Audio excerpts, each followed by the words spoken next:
Hello and welcome to this Thursday edition of the World Report, viewers. I'm Arjun Samar Mahindran. Let's take a look at what's making headlines around the world.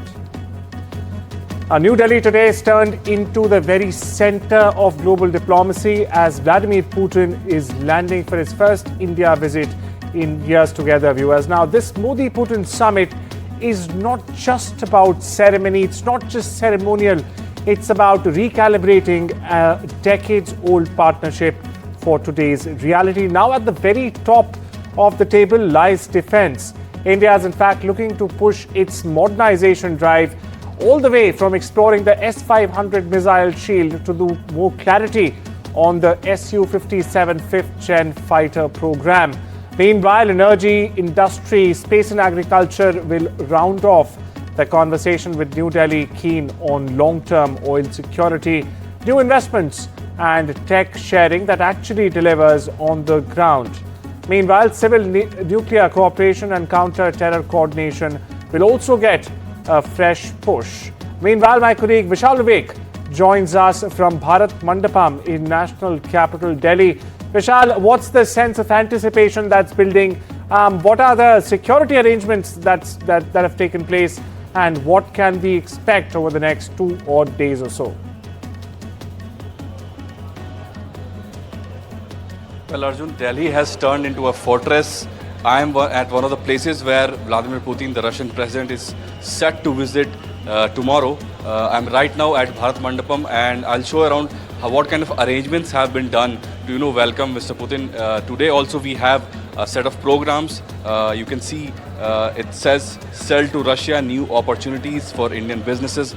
That is one of the main points of contention when Russian president meets our Prime Minister Modi, that the skilled workers that are lacking on the Russian side, they could be they could be attracting more Indian workers now because they lack the skilled workers component on the Russian side. That is where the business leaders from across the globe, mainly from Russia, they have congregated. I'll show you what kind of arrangements have been done. This convention hall has at least 1,000 occupants, at least 500 occupants at the moment. They've all gathered here from across India, and they are all waiting for the top Russian ministers who would be here any moment. It would be a long session. They would be, talking about several things that we have already talked about, such as, investments in Indian companies.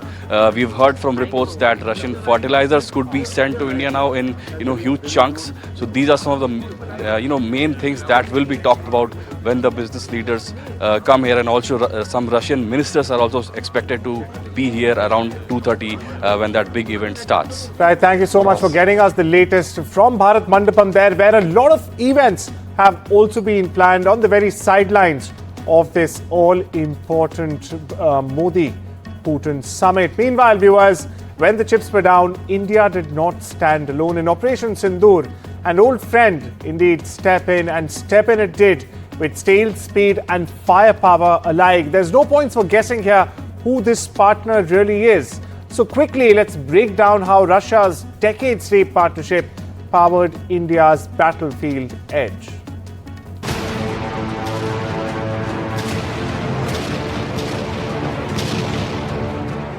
When the storm hit Delhi, Moscow didn't blink.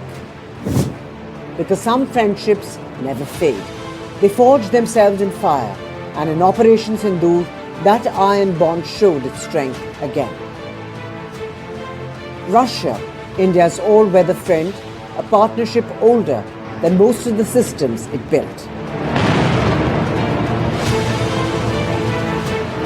The results were crystal clear on the front line. There were pinpoint strikes as silent shields defended Indian territory. All this while jets roared with intent above. At the tip of the spear was the BrahMos, and during Operation Sindoor, it spoke with devastating accuracy. Targets deep behind enemy lines hit with surgical precision, fast, fearless, and totally unmatched.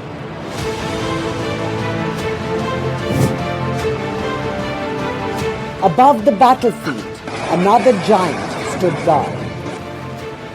The S-400, a shield of radars, a wall of electronic eyes, drones and incoming threats intercepted, blinded forced to turn back or be turned to scrap metal. And then came the Sukhois, the aircraft India knows as its own. Russian by origin and Indian by production, their strikes were sharp and decisive. But the story runs deeper than one operation, from historically being buyer and seller to now becoming co-creators. Manuals have transformed into shared blueprints and imports into joint technology. BrahMos proved it, the S-400 underlined it, and Sukhoi has stamped it. New collaborations are reinforcing it. And now the leaders meet again in New Delhi with the message as clear as daylight. This bond is no fair weather friendship. It's tested, trusted, and has been hardened by the sands of time. While Operation Sindoor will be remembered for its precision, it will also be remembered for a partnership that has held strong for decades together. An unrivaled tale of two nations with one massive battlefield edge forged together.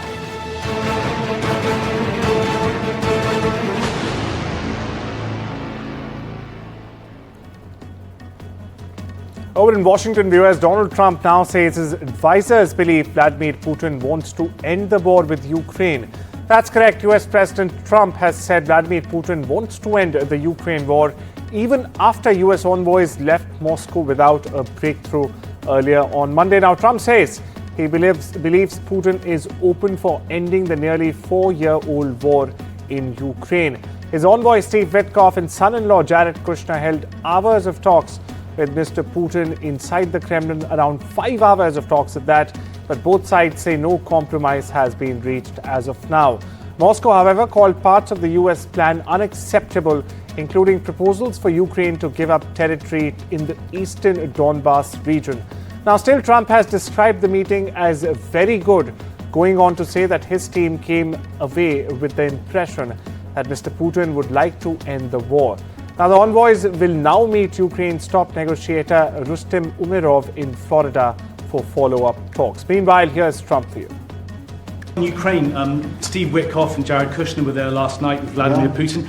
Can you give us an update about those talks? It sounds from what the Kremlin is saying that they're not going to compromise. Can you tell us what you've... I don't know what the Kremlin's doing. I can tell you that they had a reasonably good meeting with President Putin. We're going to find out. It's a war that should have never been started. It's a war, if I were president, we had a rigged election. If I were president, that war would have never happened. It's a terrible thing. But I thought they had a very good meeting yesterday with President Putin. We'll see what happens. It's, when I was in this office and I talked about no cards, I said, you have no cards. That was the time to settle. I thought that would have been a much better time to settle. But they, in their wisdom, decided not to do that. They have a lot of things against them right now. But you have President Putin had a very good meeting yesterday with Jared Kushner and with Steve Witkoff. What comes out of that meeting, I can't tell you, because it does take two to tango. You know, Ukraine, I think we have something pretty well worked out with them. They're very satisfied, considering. But the sad part is, if I were president, no war would have ever happened. They would have had 100% of their territory. Nothing would have happened. Well, we stay with Washington, where the U.S. House Democrats have released a large set of new photos and videos from Jeffrey Epstein's private island in the U.S Virgin Islands. These images on your screens right now, viewers, show bedrooms, a room with a dentist chair, masks on a wall, and a chalkboard with the words power and deception. Now, there's also a no trespassing sign and a phone with a partly redacted speed dial list. Lawmakers say that these files, provided after a subpoena, only after a subpoena last month, are meant to increase public transparency. Investigators, however, note that the images do not reveal any new people connected to Epstein's crimes, but they do bring renewed attention to the case as the public, in fact, keeps on waiting for more documents promised by Donald Trump and the White House. Meanwhile, police in America's Delaware say they stopped a planned campus attack. Now, the statement comes after they arrested a former student who wrote about seeking martyrdom. That's right, 25-year-old Luqman Khan, a Pakistani-born U.S. citizen, has been arrested after officers found him sitting in a closed park late last night and searched his truck when he acted suspiciously. Now, inside his truck, cops say they discovered a converted semi-automatic pistol, loaded high-capacity magazines, and viewers, a body armor plate as well. Now, just besides them, a notebook outlining plans to attack the University of Delaware campus police department right there on your screens right now. Now, this handwritten notes included a campus map, entry and exit routes, and even repeated references to kill all and martyrdom. Now, a later FBI search of his home also uncovered an AR-style rifle, a fully automatic Glock, additional magazines, and tactical gear as well. Meanwhile, investigators are now saying that the quick stop likely prevented a mass casualty event. Khan, meanwhile, remains in custody as the FBI continues its investigation. Meanwhile, my colleague Priyanka Deo gets us the latest from Chicago. They've arrested him. We just have to know now what's next. But it's a disturbing trend that's emerged across American campuses, I would say. It's a rise in individuals stockpiling weapons, writing attack manifestos, and mapping out potential targets, especially in universities, on the student body, and particularly on campus police. So this one has come out of Delaware. This was on November 24th. As you said, he's a Wilmington resident, which is one of the bigger cities in Delaware. Luqman Khan. He was arrested after officers found him in a closed park with a loaded .357 Glock fitted with a conversion brace that essentially turns a handgun into a machine gun. So what turned this from a routine weapons arrest into a major campus threat was everything else that was discovered. And this included multiple extended magazines, armor plates, a tactical vest, and critically, a handwritten notebook containing weapons, instructions, attack planning, evasion tactics, and a detailed sketch of the University of Delaware police station, including its entry and its exit points. Over in the Middle East, viewers, Israel said it launched an airstrike on a Hamas militant in southern Gaza late Wednesday in retaliation for an attack earlier on the same day that wounded 5 Israeli soldiers. Now, the strike was the latest test of a fragile ceasefire that has in fact mostly held up since early October. Now, this comes despite claims of violations by both Israel and Hamas. Meanwhile, Hamas has put out a statement condemning the Israeli strike in Khan Yunis. Earlier on Wednesday, that's yesterday, Israel received remains of what could be one of the last hostages in Gaza. In fact, the IDF said it would begin allowing Palestinians to leave the territory through a border crossing with Egypt. Chinese President Xi Jinping will hold talks with French President Emmanuel Macron in Beijing on Thursday. Now, at the invitation of President Xi, Macron arrived in Beijing on Wednesday for a state visit to China through Friday. It is Macron's 4th state visit to China and a reciprocal visit, in fact, to Xi's historic state visit to France only last year that, viewers, in fact marked the 60th anniversary of the establishment of the China-France diplomatic relations. Many Somalis on Wednesday criticized U.S. President Donald Trump's remarks, calling Somalis garbage as racist.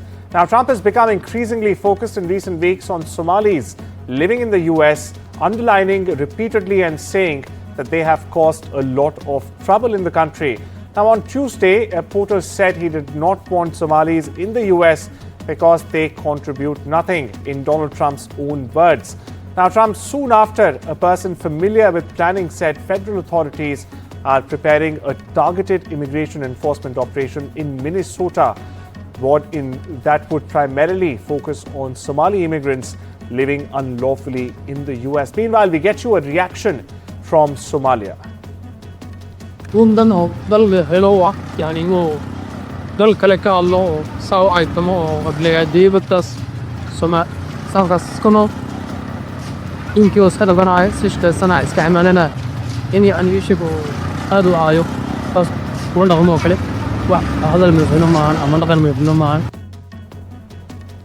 Over in the Far East, viewers, the 2025 Dragon and Lion Lantern Parade was held in Jinghua Autonomous County. It's central China, Hunan's province, to celebrate the country's 70th anniversary on Wednesday evening.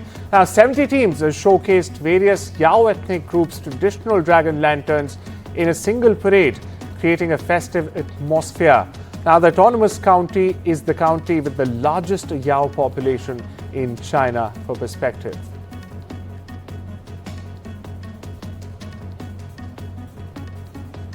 Over in the US, viewers, the Rockefeller Center Christmas tree, an icon, a real icon of New York City's holiday season, was lit up Wednesday night in Midtown Manhattan.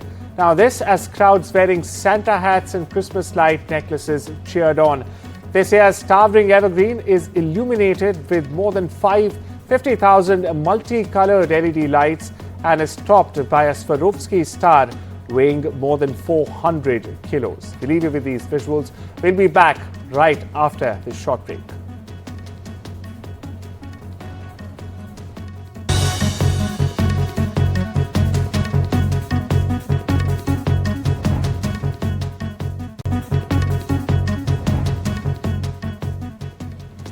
Welcome back, viewers. Now, despite shifting global alliances and rising geopolitical headwinds, India's ties with Russia are not just steady, they're expanding and expanding fast.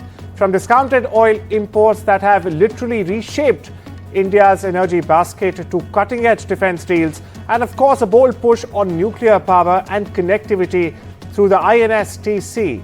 This is a partnership, viewers, that is transforming.